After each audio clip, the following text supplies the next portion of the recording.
We open with a party. A party full of ethereal beauty and supernatural grace.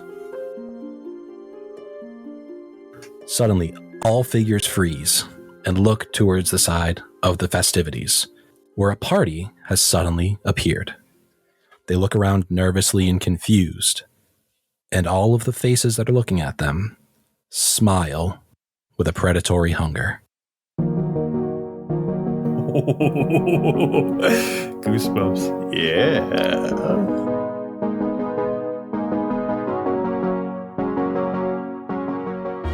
Welcome to We Open With, where we take some fun prompts from a group of DMs here, and we turn them into something that you could theoretically bring to a table full of your friends and family and maybe some strangers and become friends by the end of it.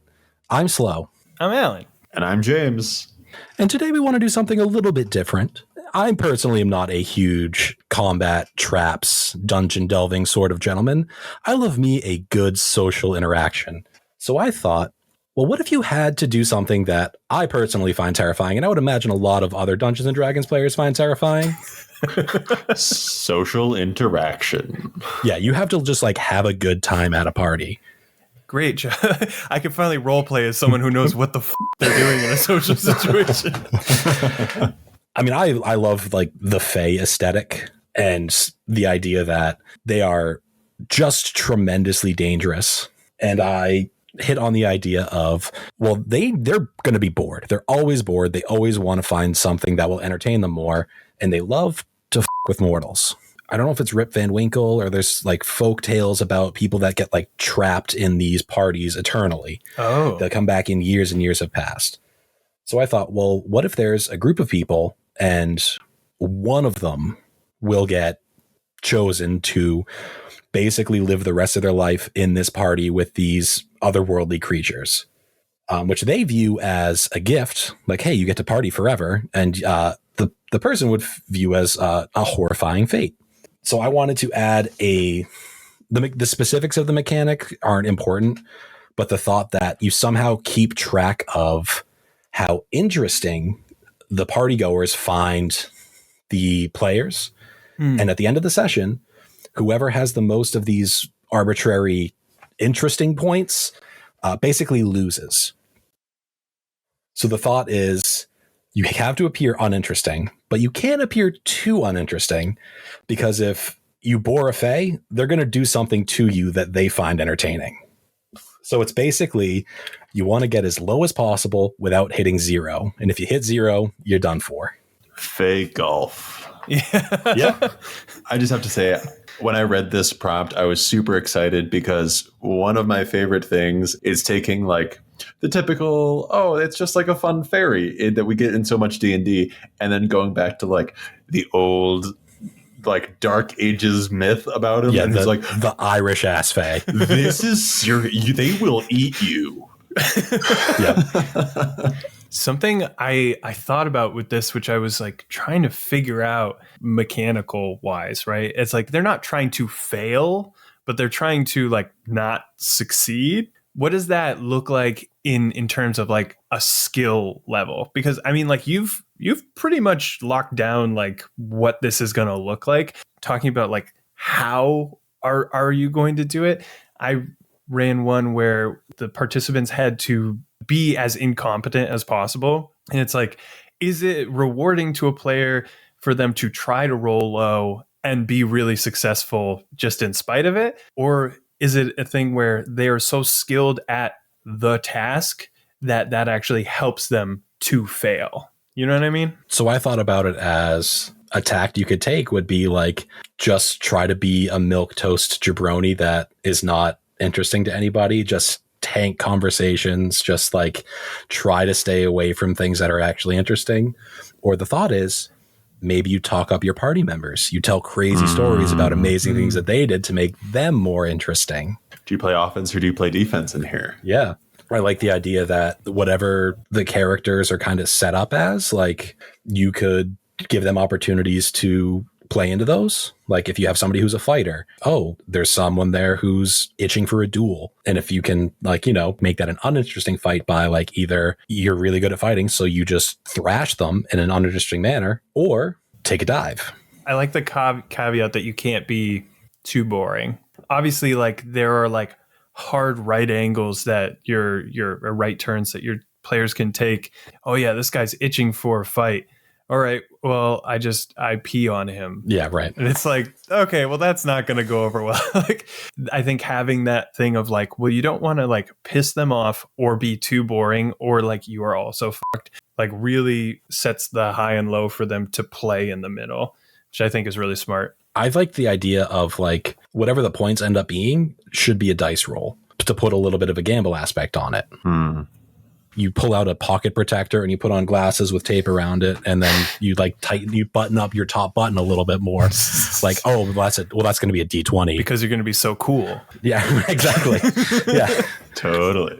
But if it's like, oh, like your story isn't that exciting, but like you tried, like that might be a D4. Like just have some randomness to it, because you want to get as low as possible. So it's like, all right, well, if I do something really uninteresting, but I only have like, I don't know, like 17 points left, it's like, do I do something big and like try to get down to 1, but there's a risk that I'm gonna hit 0? Oh, okay, I see what you mean now. Okay, so like you would roll that dice and like add that number to their interesting points, or take that number away from their interesting points. Yeah. Okay. Oh, that makes a lot of sense. That does add a gambling aspect. I thought you were saying like each interesting or uninteresting thing you did would add like 1 point or take 1 point away, and at the end you'd roll dice for the amount of points they'd have. I would want to do it like in the moment, because in my mind, it's like the minute you hit 0, I want something to happen to you. Ooh, oh, yeah. Okay. They turn you into a mushroom right then, right there. That's it. Yeah. It's like they would do something to make you more interesting to them. Yeah. Right. Which would be something that would probably be bad. Like, oh, hey, I think you would be a lot more interesting if your intestines were now outside of your body instead of inside of your body. You could play jump rope with them. You could do a fun dance like a ribbon dancer. Absolutely like nightmarish shit like that like someone who's completely sadistic and doesn't have any sort of humanity might find entertaining. They're called intestines because they're in.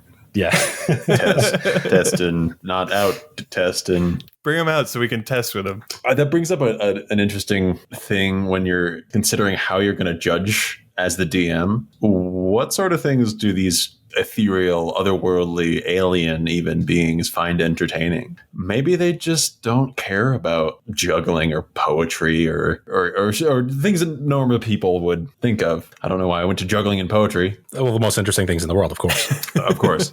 If you can juggle and recite poetry, like, oh my God. Even better. Like, put some sunglasses on that man.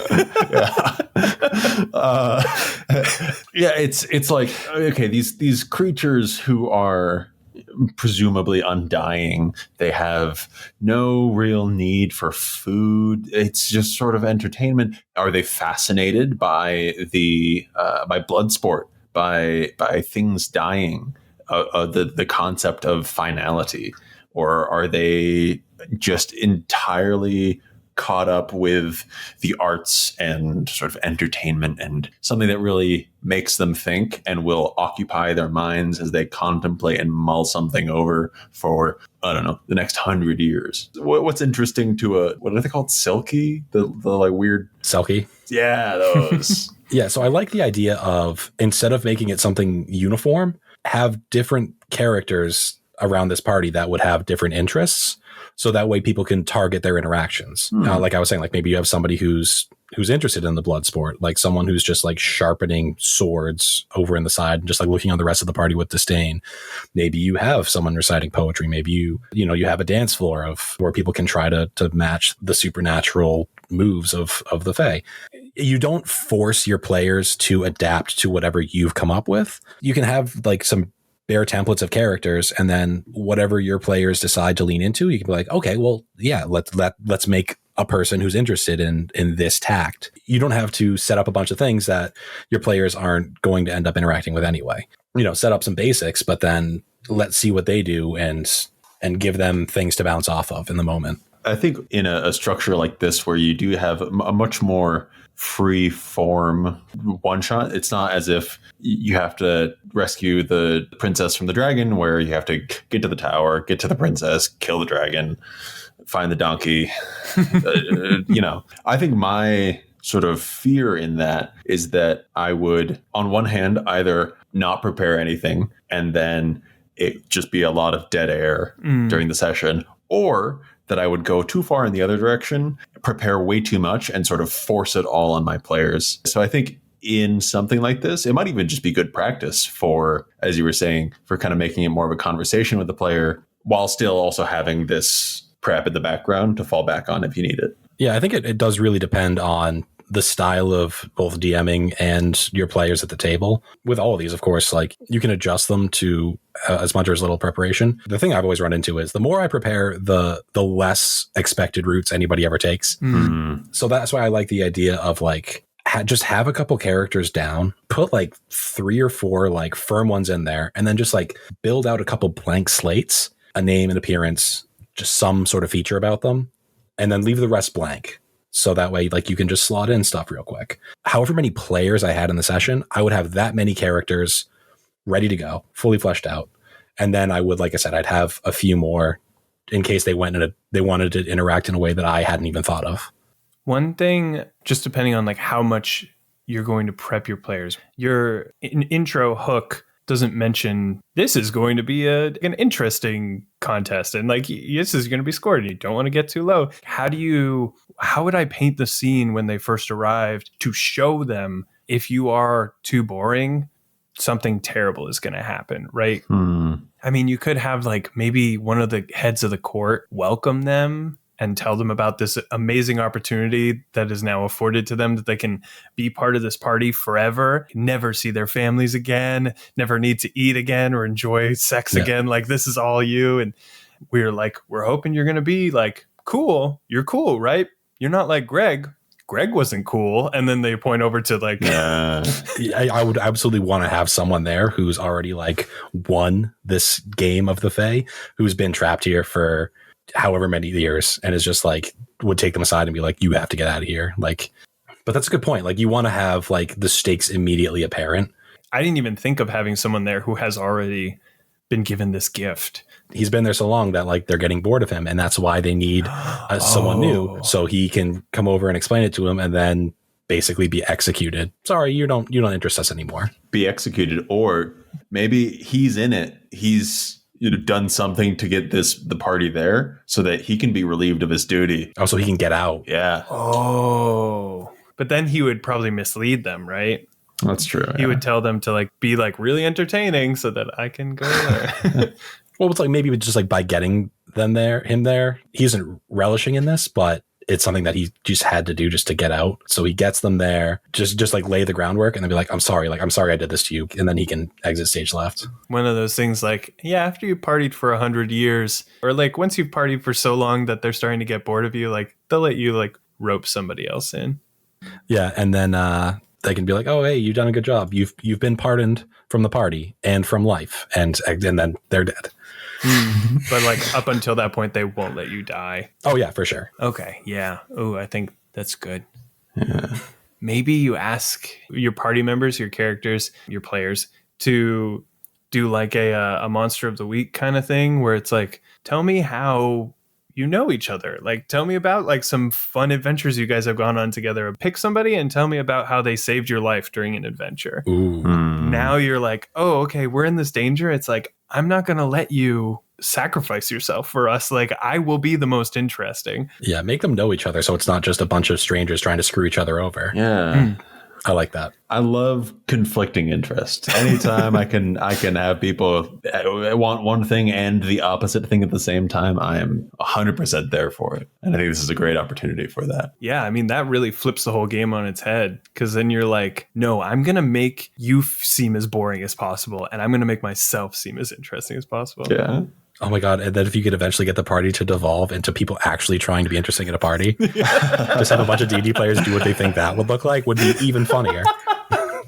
Yeah, I got my speed run down to 18 minutes. So it's up on YouTube if you want to watch the run. It's great. Hello? Where's anyone? You know that meme of that guy yelling into that girl's ear at the party? Yes. Yeah. It's just that. Yeah, I mean, they're ninjas, but they're also best friends and rivals. And like, they both had really shitty childhoods. You should check it out. No, you don't understand. These are nobodies. They're created when the person's heart, if they have a strong enough heart, they get turned into a heartless. They become nobodies. So it's like they're not people, but they're people. It's crazy. I think this is good. Like, I feel confident I could run this. Yeah, I feel bad that I might have not left enough here to play with. No, I think figuring out the holes in which of like, how do you communicate it? How did the party actually get here? And like, is that tied in? And then the relationship aspect, I think, adds so much nuance to it, where it's not just like, let's play a little game of who dies and who doesn't. I like the idea too of if you have them kind of establish that relationship, like it gets them kind of warmed up to social interaction instead of just going into this completely cold. Oh, hey, you're in a party. Like now be really, really social, particularly if like the players don't know that's what kind of session they're in for. Because it could be tough to be role play heavy out the bat without much heads up and in characters you're brand new to. Maybe part of the session is literally like the before the party. Yeah, they're at the tavern after their last mission. You kind of go around to each of them, have them tell a part of it and like how other party members were crucial to it, have them establish rapport with each other. Then they go to sleep and they wake up in this place or something. And then you twist the knife. Yeah, some guy bursts in asking for help, and then you follow him into the forest and you walk into this party and he's like, hey, sorry I led you here, but this is the deal. Yeah. Dude, yeah, I think that's it. That's seriously good. Man, we're so good at this. Do we want to give some sort of ideas for your table's just completely dead? They need a little bit of a prompt to get in. And so the Fae suggest X, Y, or Z. I mean, definitely the people in the corner using blood and livers like confetti. Yeah, I mean, you're totally right, James. Like if they're in the moment where they're like, maybe if I just wallflower, I'll be good. You need to have like something where like somebody's going to grab them and pull them into something. Yeah, I think you could do that. Just, have somebody be like, hey, we brought you here to be entertaining. I'm not going to just let you stand over in the corner. Like, I'm going to go talk to you. Like, I'm going to maybe like one of the few characters you've have established based on the responses that they gave when you were talking about like establishing party rapport. Like you could target someone and be like, oh, hey, like you're a druid. You talked about how like you use your wild shape to do something in the last mission. Like, oh, I'm going to have this person who's basically like a walking mushroom. I don't know why I keep going back to mushrooms. It's the Irish in me. Come over and like talk to you about like, what you've seen in your mortal world. And, let me show you these crazy things that we have here, all these herbs and, these plants that talk or whatever.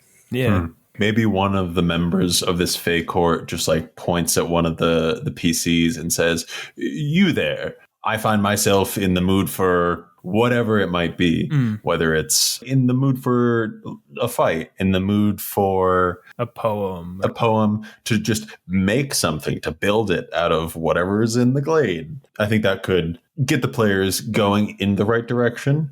And once they have a little bit of momentum, once they are feeling it, then they might sort of start to chug along on their own. Again, it's all about knowing your players. If you're a group that tends to like have a lot of combat encounters, like maybe just have someone walk up like with a dueling rapier and just walk the line of you and just like point at the biggest one and be like you and just like immediately challenge them to a duel.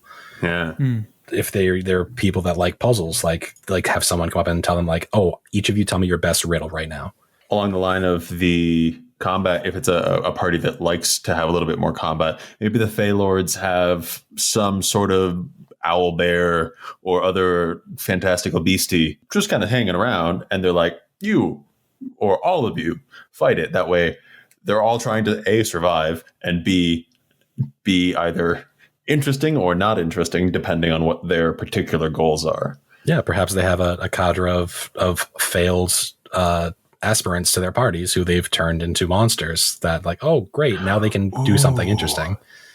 That would be a really good. Yeah, that's really cool. It would establish stakes too. Yeah. If one of the party members or if one of the NPCs that you have just sort of hanging out in the glade becomes too boring, they're the owl bear. They're the gibbering mouth or whatever. I think alcohol could definitely also play a factor into this. Like a Fae comes up with like a bunch of drinks and is like, you and me, we're going to go drink for drink. And like, it's like, cool. Are you now going to risk becoming intoxicated when you're trying not to be too interesting? I thought you meant just liquor up your table before the session also starts. what I was thinking.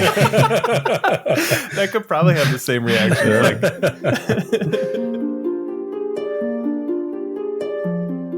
We open with a resplendent party. Figures of ethereal beauty float across a dance floor, moving with otherworldly grace. Music is played frantically, as if by hands not bound by the restrictions of mortal fingers. Scents waft from a banquet table filled with food that explodes on taste buds before ever even reaching a mouth.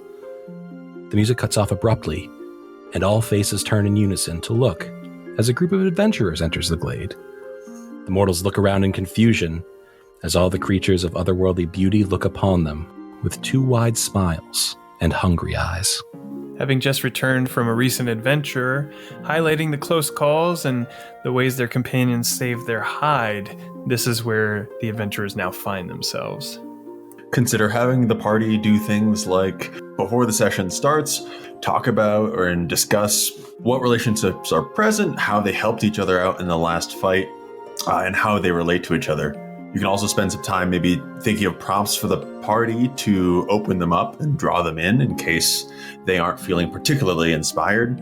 Maybe there's some captive beasts to fight, or one of the Fey court challenges to a drinking contest. And then lastly, I would consider how to communicate this situation to the players in a in-world manner. Has the current entertainer already served their term and is trying to get the party to take a spot? Or maybe a contestant who's already been there and has bored the Fae is turned into something unpleasant. Will the players try to save each other from this forever party? Or will they fight with the hope of making it home once again? This has been We Open With. Check the show notes for where you can submit your ideas that we might be able to turn into something playable. And be sure to check us out on Instagram and everywhere else you find your podcasts. Rate and review on iTunes. Apparently that's important. Buttons. Diegetic is the word you were looking for. Diegetic. I was looking for diegetic. I do like that word. That's a good word. one. Oh, as soon as you started talking, I was like, oh man, I love diegetic. Diegetic. Makes me feel like Edgar Wright. We close with a group of friends gathered round a table, drinks poured and dice in hand. They listen eagerly as you begin to speak. What will you open with?